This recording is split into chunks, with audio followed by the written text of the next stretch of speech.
You're listening to Later with Mo Kelly on demand from KFI AM 640. KFI Mo Kelly on Tech Thursday with Marsha, Collier. We're live everywhere on the iHeartRadio app. The holidays are here. The shopping has begun.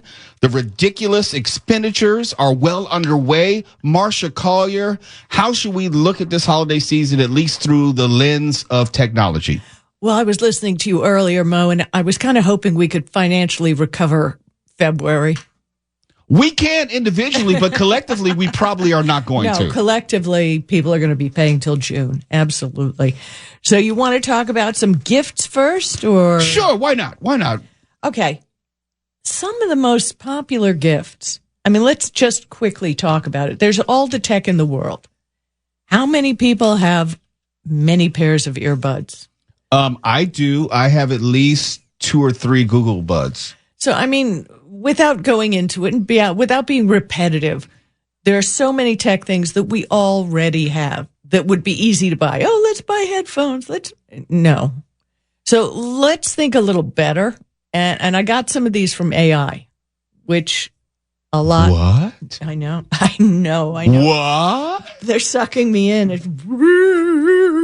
It's just bad. Okay. Now, normally we talk about Lego sets. We talk about Star Wars and all. But did you ever see the Lego sets with flowers or plants? No, I honestly have not. And I grew up with Legos. Okay. When I was in England, they have the world's largest Lego store.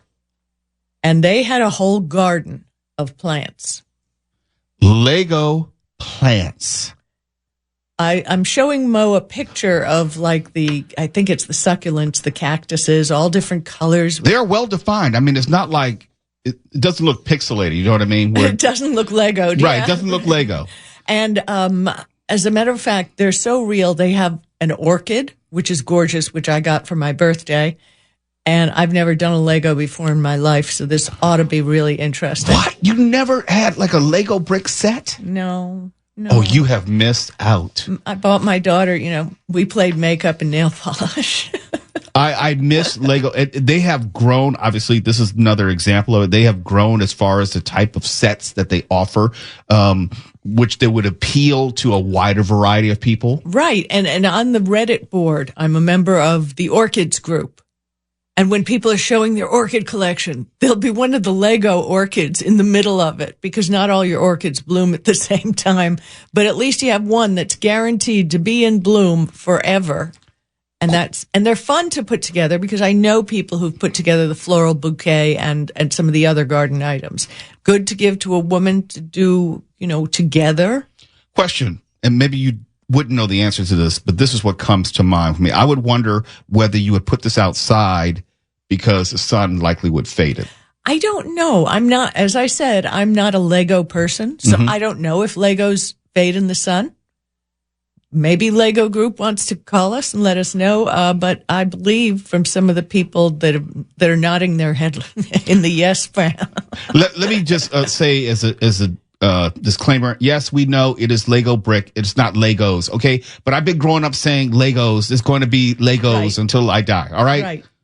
We know it's singular. Got it. Yes. Tissues or Kleenex. Yeah, I can hear my email and my social media mentions going off out of control. So, it's Lego. It's not Legos. Yeah, well. Whatever. Yeah. It's just you and I talking here anyway. I mean, the fact that people are overhearing us. But that's a great gift. Also, almost every house may still have a small collection of vinyl records at home. Mm-hmm. They got rid of I don't know, I still couldn't get rid of my 1960s Sagittarius astrology record that you had to be high to listen to. I grew up on vinyl. I'm sure you grew up on vinyl, and it has been amazing to see vinyl come back. Right. I wonder, though, what's going to happen to our old records that, I still have my father's jazz collection, these original records by Dinah Washington and, Duke Ellington, but you can't do much with them because they degrade over time. They do, but so play them. I learned long ago, I don't wear that because it's too good. I don't use that in my kitchen because it's too fancy. The reason you have it is because it's been made for you to enjoy. So you have to enjoy it. These are old records. They won't be good forever. Enjoy them. We don't use the heavy needles that they used to use, and that's what I'm going to talk about. Victrola, for example. They make record players now. They're really reasonable in price. I didn't know that the Victrola was actually doing that. Yeah. Well, I don't know if it's the old Victrola company. But they at least have the name. And I am going to check them out at CES. They have a Bluetooth suitcase record player, and it has a little speaker in it. No big deal. But you can, connect it to Bluetooth. A mix of old and new. A mix of old and new. So you have a Bluetooth speaker, and you can play through that as with the music on your phone if you want. Mm-hmm. You can do anything with it. But this way, for under $50, that's a very nice gift. It's a thoughtful gift. It shows some thought. Right, exactly. And it is not going to break the bank.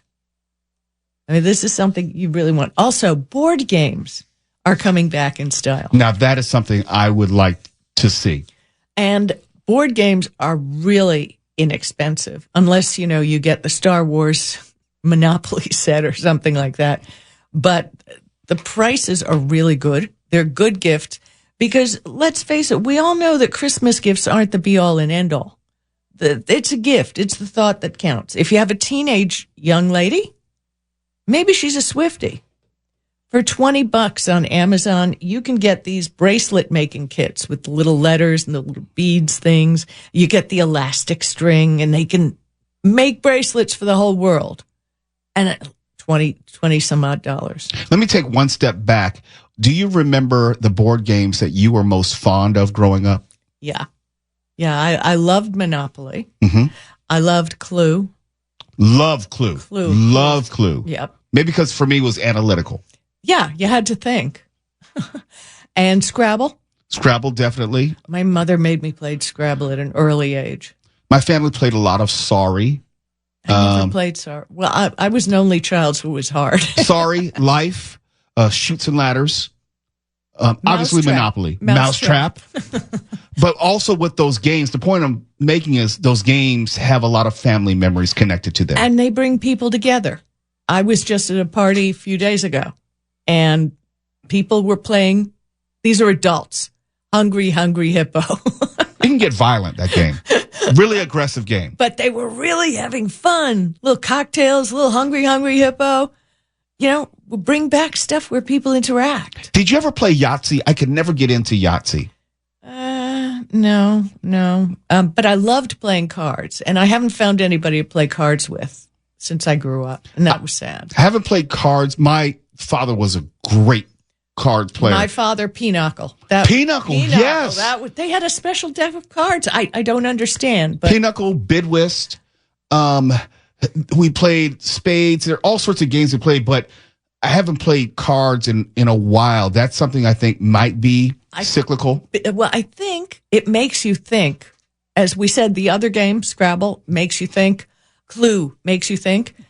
I have a 98-year-old uncle in England who plays bridge on the internet with people all over the world. Isn't that the best? My mother plays various games on the web with people around the world. And that's something where you don't have to be alone. You can still enjoy those games, talking about blending the old with the new. And a lot of these board games, there are digital versions of them as well. I played Risk many times online with people around the world. So a gift that would be really nice. How about a mouse that's ergonomic? Give them the ergonomic mouse. And go over and say, let me set up, and you prepare a list ahead of time of games that you could install on their computer, like the games your mom plays, the bridge, or all the different games. The International Chess League is on the internet. And so you give them a mouse, that's their only relationship with it, and that's great. It's things that people can enjoy. Speaking of things that we can enjoy, when we come back, let's also talk about streaming, because obviously a lot of us spend a lot of time in front of our devices watching content which originally was only meant for the TV. Now it's anything which is connected to the Internet of Things. So when we come back, let's talk about streaming as it continues to evolve and continues to get more expensive. And all that money we were going to save on streaming. Well, we did for about 4 months, and then streaming turned into cable. It's Later with Mo Kelly. Marsha Collier joins us in studio as we talk about all things tech in this holiday season. KFI AM 640, live everywhere on the iHeartRadio app. You're listening to Later with Mo Kelly on demand from KFI AM 640. KFI, Mo Kelly, and Marsha Collier. We're all live everywhere on the iHeartRadio app as it's Tech Thursday, and we're talking about some of the gifts that you can give to loved ones or even people you don't like. Marsha Collier, we talk about streaming on this show probably nightly in some form or fashion. I have been one of the earliest proponents and adopters of streaming. I cut the cord more than 10 years ago. I'm sorry I did. But the streaming industry has changed greatly. What was once a reasonable alternative to cable now has become even more expensive. Now, there is the convenience of cutting that cord, and I can watch any of my shows wherever, but it comes at a price now. Wait a minute. Last night, we were looking for classic Christmas movies. And we came to Jimmy Stewart, It's a Wonderful Life. We clicked on it on one of the channels, whatever one it was, $3.99. I thought I was supposed to get it for free. This movie's probably out of copyright by now. See, that's the bait and switch. You can find it, and they'll tell you where you can watch it, but they're also mixing in the digital downloads and the rentals as opposed to just directing you to the service where or the location where you actually see it. No, I found it in the service. I was in Prime Video. Yeah, but for a price. Yeah. Mm-hmm. What the hey? Well, and that's saying nothing of you have your subscription, monthly subscription, and it's coming with commercials, most likely. Which technically comes out to $8.99 a month for Prime Video. I mean, we don't think about that because we get the free shipping and we get all the other things. And I thought you were going to say something else. You said free I wouldn't say that. But see, we all make those conscious decisions as far as where we find value. I find value in Amazon for that reason because all the packages that I may get on a weekly basis. Benefits. I love it. And I want to get in here. News for today. YouTube TV hiked the monthly fee today. I don't know why, because no one, comparatively speaking, uses YouTube TV. $83 a month. Not me. No, sir. And that was up 14% in one jump. I mean, that's outrageous. Plus, you're getting ads. I mean, yeah. Just, the higher the fee, it has doubled in price in just 5 years. But there's at least competition where if you're not going to go with YouTube TV, you can go with Fubo, you can go with Sling. There are other alternatives. I told you that I got a device called a Tableau. Yep. Little tiny gizmo. And a $10 flat antenna. Digital antenna. Mm-hmm. Yeah. It's on the window. No, you don't see it. Is it? We get a DVR, and the Tableau cost under $100.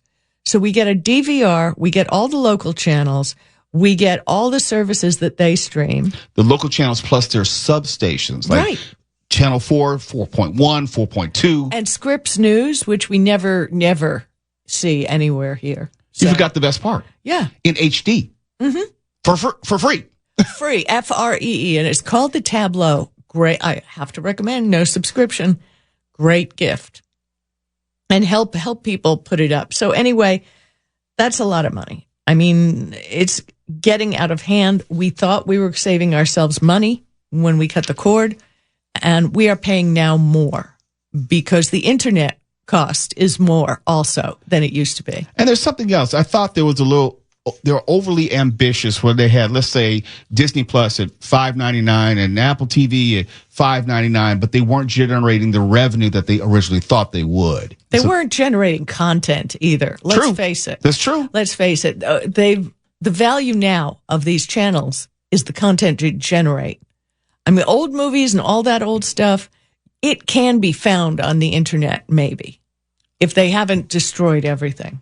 You can, and you have to make you have to make an affirmative decision. Okay, am I going to pay the $23 for Netflix and Hulu and Peacock and Paramount Plus and Amazon and go all the way down the line? By the way, we were looking, came up with a new movie for you.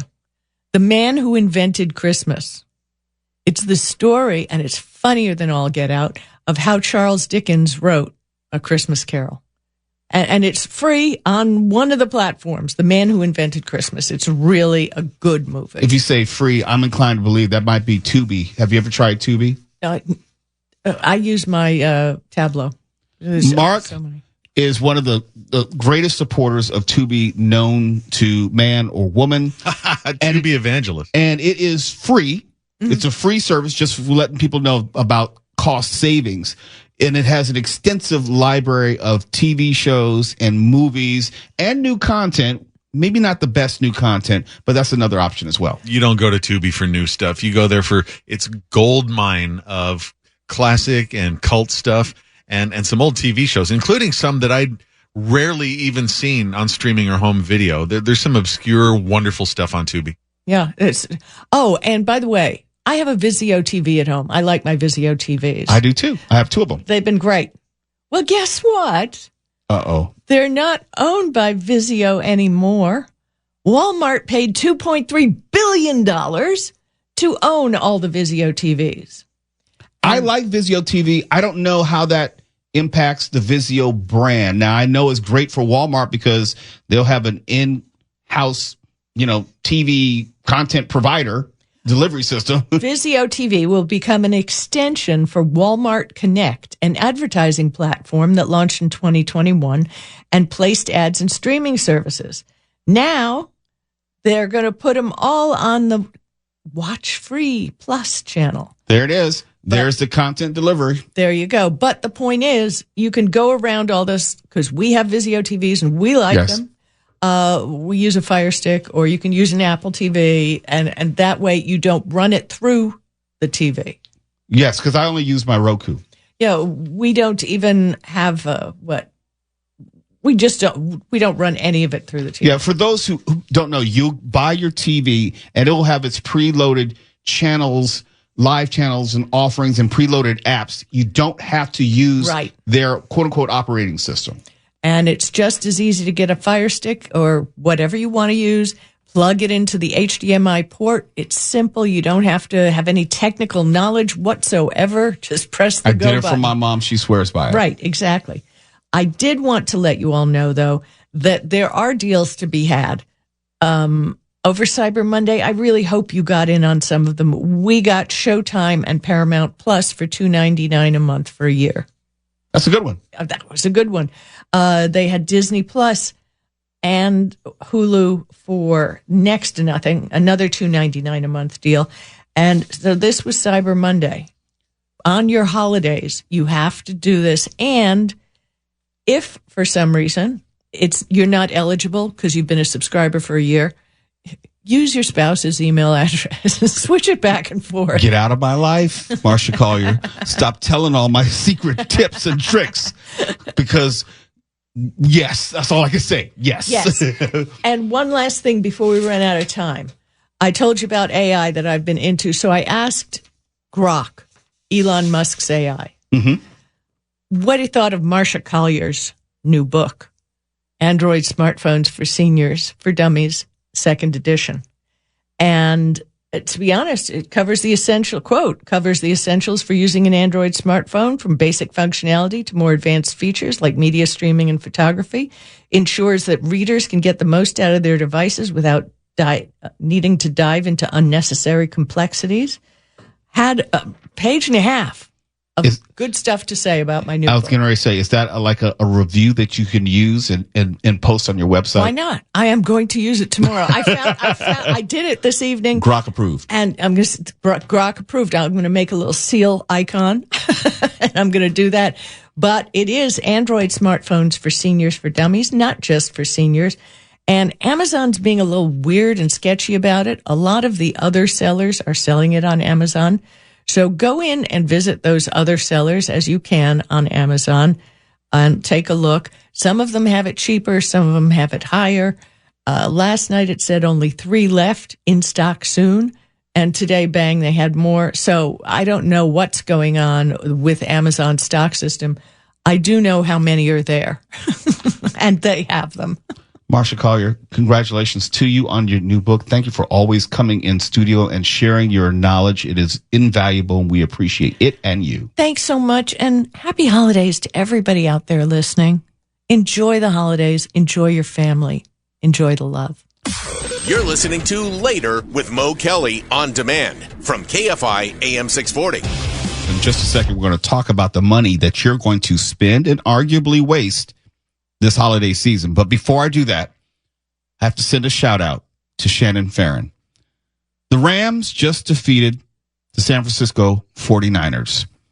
The Rams have swept the San Francisco 49ers this season, and the Rams, in beating the San Francisco 49ers tonight, have officially eliminated the San Francisco 49ers from the postseason. So thoughts and prayers to the 49ers. And I just wanted to say publicly I was concerned about Shannon Farron. I reached out to her via text, and she didn't hit me back. I just wanted to make sure that she was okay. I offered to call someone if she needed some emotional help or someone just to talk to. Sometimes you just need somebody to talk to deal with the pain. It's a very difficult time for her, so don't blow up her phone talking about how the Rams smoked the 49ers and kicked them out of the playoffs. Don't do that. That would be very classless. That would be crass. It would be unnecessary, childish, juvenile, all those things. But the Rams defeated the 49ers to end their playoff bid. Go Rams. Go home 49ers. Thoughts and prayers. Hi, Shannon. Okay, let's talk about your holiday spending. Did you know, overall, the average American will spend over $2,000 this holiday season? $2,000. In fact, the average person, and this is according to studyfinds.org, the average person has accumulated over $23,000 in debt. Not me, not this guy. I've never had debt that high, at least as far as unsecured credit card debt. Can't do it, won't do it. But the average person has accumulated over $23,000 in debt. And this survey was of 2,000 Americans who celebrate a winter holiday. It examined the cost breakdown of the holiday season, as well as how Americans have been impacted by 2024 economy. According to the results, the most expensive holiday bill revolves around transportation, with those planning to travel this year. 64% of people who are planning to travel spending an average of $846. And Stefan and Mark and Tuala know this. I don't ever travel for the most part during the holidays because my house is the travel destination, and we end up hosting everybody for the holidays, which is a pain in my ass. No, you wouldn't want to miss out on 1 second of that. Look, you know, I spend more time at work during the holidays just for that reason. So I don't have to be home. I miss my dogs. I love my dogs. But when the house fills up, I got to go. Got to go because I like to be able to walk around in my own house bucket ass naked. Can't do it. Company doesn't mind that at all. It's your house. They'll understand. I agree with you. They should be more accommodating. But my wife says they won't be. And I'm trying to keep peace in my house. And that is going along with some of the things that she recommends. Also, I think part of it, kind of serious. You're kind of like me. When there's just too many people, too much commotion in one room, it's like it kind of gives you anxiety. It does. No, I'm being very serious. Yeah, it does. I'm the same way. So, yeah, I get that. And if I withdraw, I'm the a-hole. Yeah. I'm the one who's antisocial. Yeah. I'm the one who's not being a gracious host. I have my thing. Like I don't like people touching me. I don't want to have conversation about my job when I'm not at the job. And I can't entertain folks at my house over multiple days leading into a week. Can't do it. I don't want people touching my stuff. That too. I'm being serious. I am too. Yeah. And I usually lock the door to my office and studio because you have some kids who want to wander around, and to them it looks like they're toys because it has bright lights and everything. And the microphones and new. And I have a glass desk. No, sir. No, sir. That's an accident waiting to happen. And then, like you said before, it's like I already don't really want to talk that much when I get home, and then you have this job, which is, best job in the world, but you don't want to keep doing that at home. Well, and I get off work, let's say 10:05ish. If I'm lucky, I can get home anytime between 10:30 to 11 during the holidays because no one's going to work the next day except me. They're up and talking. And so when I come in, it's like, hey, how you doing? Tell me about your job today. How was work? Can I just go to freaking sleep? Can I just go scratch my ass upstairs and have a drink? I mean, man to man, isn't that what all men want to do? Because you're coming on the decline, and they still have all the energy. So it's like you meet right in the middle, and or they've already had some drinks, and they're in the celebrating mode, and I'm not there yet. So that's why I don't travel during the holidays, because I'm usually the recipient, or should I say, the receptacle for travelers. You are the receptacle. Yes, and I meant receptacle. Other big ticket items that people will spend money on and end up in deeper debt. Holiday food and refreshments, of course, $155 on average. Throwing parties, $123 on average. That's not a really big party for $123. I can spend $123 just going out to dinner. Yeah, that's not a lot of money. And holiday clothing and outfits. I refuse to spend money on holiday clothing. I'm not going to buy an ugly sweater. I'm not going to buy a special outfit for Christmas dinner. I'm going to get something that's out of my closet and clean. Do you and your wife have matching holiday jammies? No, never. And I refuse. Look, my wife kind of thinks that's kind of funny or cool. If we just even happen to dress in the same color scheme, I will never consciously go out the house with anything that is comparable to anything she's wearing. It's totes adorbs. The closest thing we'll do is, like, if we're going to a black tie event, I'm wearing a black tuxedo, she's wearing a black dress. That's it. Oh, that's not the same as fuzzy jammies with a pattern on them. Oh, I know. That's what you need. No, and that will never happen. As far as gifts are concerned, Americans plan to spend, on average, about $559 on their loved ones this year. Man, y'all are cheap. Yeah, that's not that bad, honestly. That isn't. With the money, most being spent on kids, $117, and concubines at $92. Side pieces, that is. Yeah, that's about right. I would say my only conscious intention is to only spend the cash that I have available. I'm not trying to put it on credit because, as this will say, shoppers won't recover from holiday spending until May of next year. I just can't do that. I'm not going to, let's say, throw $3-4 grand on my charge card and try to catch up in May. And if you don't have that luxury, I'm not looking down on you. I'm saying I am being very intentional. And to my wife's credit, she does Christmas shopping all year. In other words, if she sees something in March, she'll just say, let me just get this now and put it away. That'll be a great gift for cousin so-and-so. Oh, what a psychic burden to carry throughout the whole year. She is very OCD like that. That's smart, though. I've done the same thing for more for people's birthdays. I can't do it. Seriously, I will not start my holiday shopping until maybe this weekend. Same. I can't do it. I cannot. Even though I tell myself I'm going to start in November or maybe October, can't do it. And they'll just get a whole bunch of gift cards, and that'll be that. Or maybe some cash. Leave it at that. That's it. Mark, what do you want for Christmas from me? Oh, where would I start? You got to give me time to think because there's so much. You better hurry up because I'm doing all this weekend. Well, let's just focus on tomorrow's food. Then we'll move forward. Okay, one step at a time. Yeah. You're listening to Later with Mo Kelly on demand from KFI AM 640. Maybe, just maybe, the multiverse is no longer fiction or just folly or just a part of the MCU, the Marvel Cinematic Universe. I don't know much about quantum computing, but quantum computers are supposed to be the next thing when it comes to the great technological leap.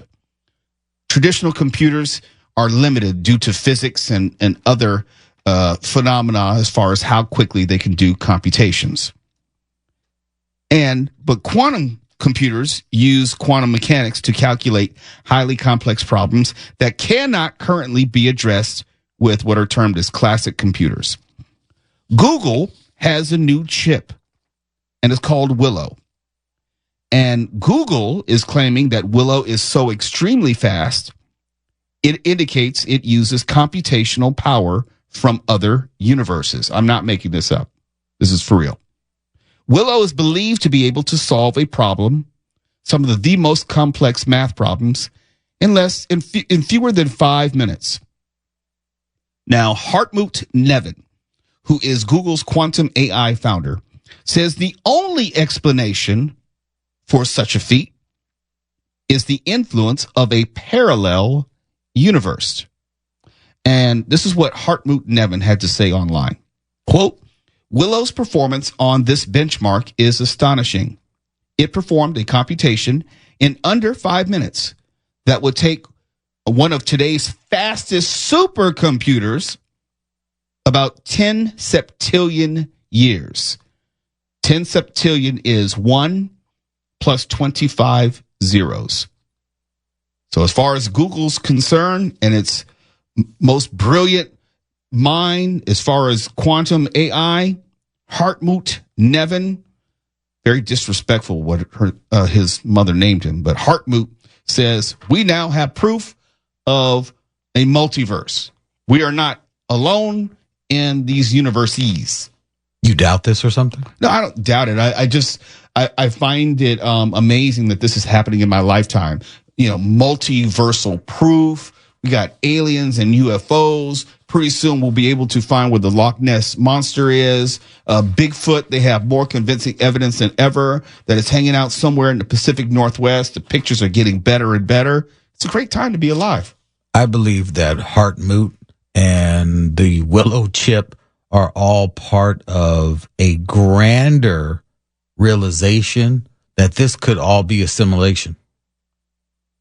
Okay, let's back up. People may not know. There is a growing hypothesis, belief, that because of the laws of physics and what they are, that they are so reliable that it's reminiscent or indicative of a very advanced computer simulation, and we're all linked in a neural capacity, but this is a simulated reality, not an actual reality. Yes. That's the belief. Yes. Right now, there are several quantum theorists, multiversal believers who think that the system is currently crashing. And that is why we are dealing with, as Mark calls it, a mass psychosis. It is the system crashing.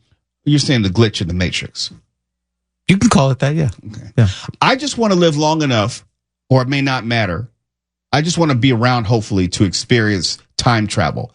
I want my 85-year-old self to come back and say, Mo, it's going to be all right. It's going to be all right.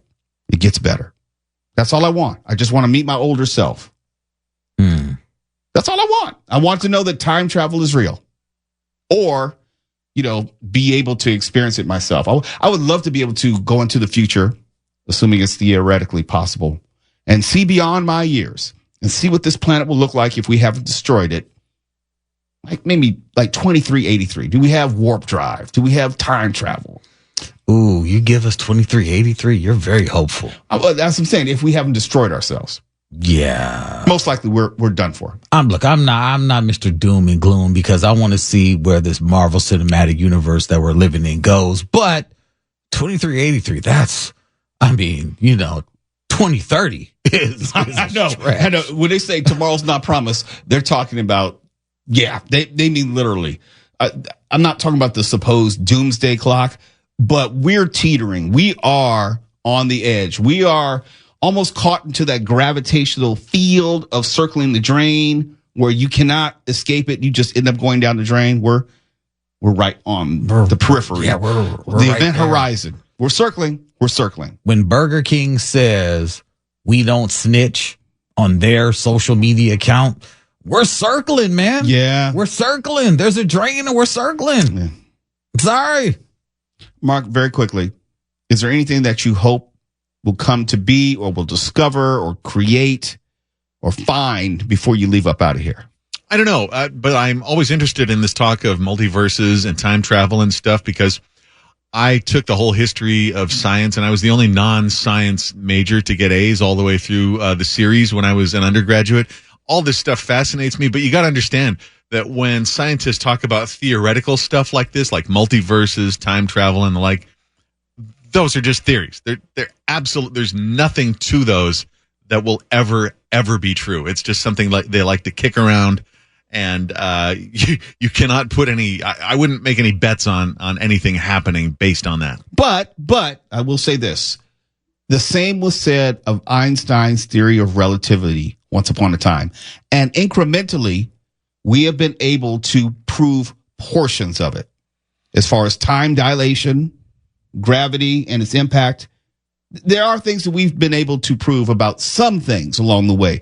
I believe that we are technologically incapable at this point of doing a whole lot of the stuff as far as proving any of these theories. Well, there are theories that are ahead of their time that the rest of the world has to catch up with. Yeah. And there are other things like multiverse that are basically just thought experiments that nobody's ever going to catch up with because they don't exist. Well, I don't know about don't exist, but that's why I say 2383. I don't know if we can intellectually conceive of where our science and technology, since we're still in a very basic stage, where we'll be some 300 years from now. Oh, we're children.